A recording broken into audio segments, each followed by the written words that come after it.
Good evening, ghost ghouls and goblins and vampires. Tonight is a special show for franchise CCTV, live from the fifth largest city in the nation, Phoenix, Arizona. A town with a long history of scary ghost stories, spooks, death, and the ASU football team's record.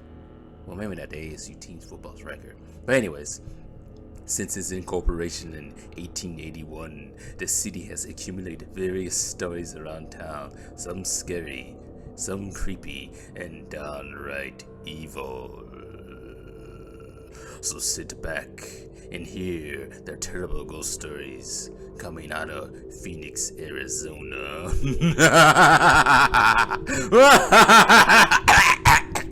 I'm done. I'm sorry.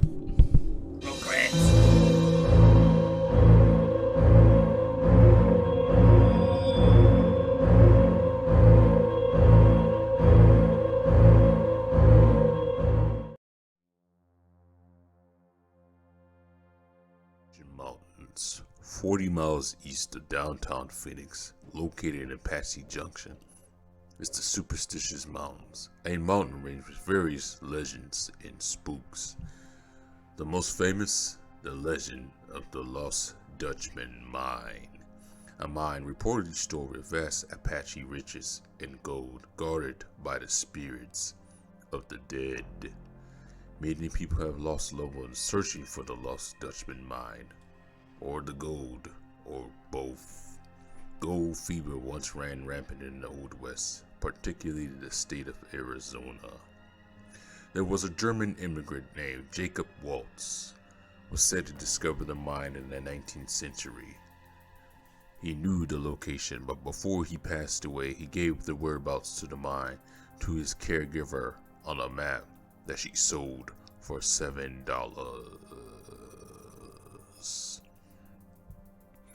Like I said once before, many have lost their lives. Another example, Robert Van Kaiser, a German adventure explorer, was said to have a map to the mine and decided to venture to the mountains to look for the mine against many who knew him wishes.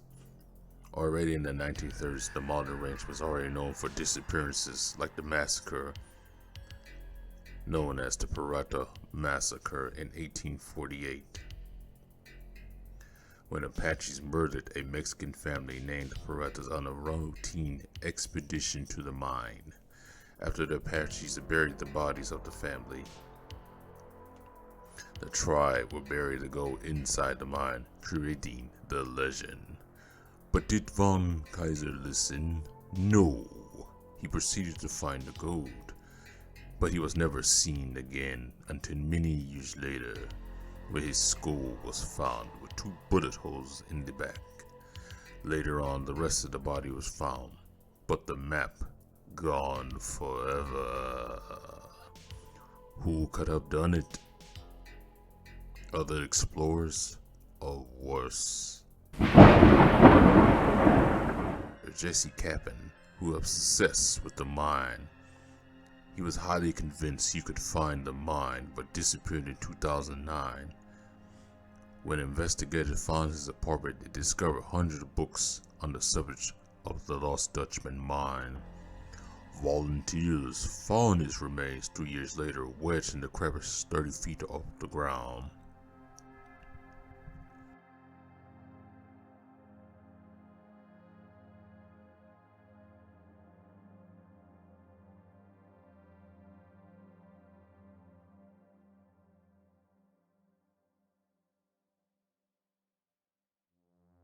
James A. Cavery made an attempt to find the gold in 10 days after he traveled the mountain via helicopter, but was found deceased in the forests of the mountains below. His headless body was found first. His skull wasn't found until 6 months later. Residents that live in the area have reported shadow figures walking around the base of the mountains, weird lights, and allegedly a portal to hell that shrieks of hellish voices. My black ass is never getting up there. I can see the mountains just fine from my apartment.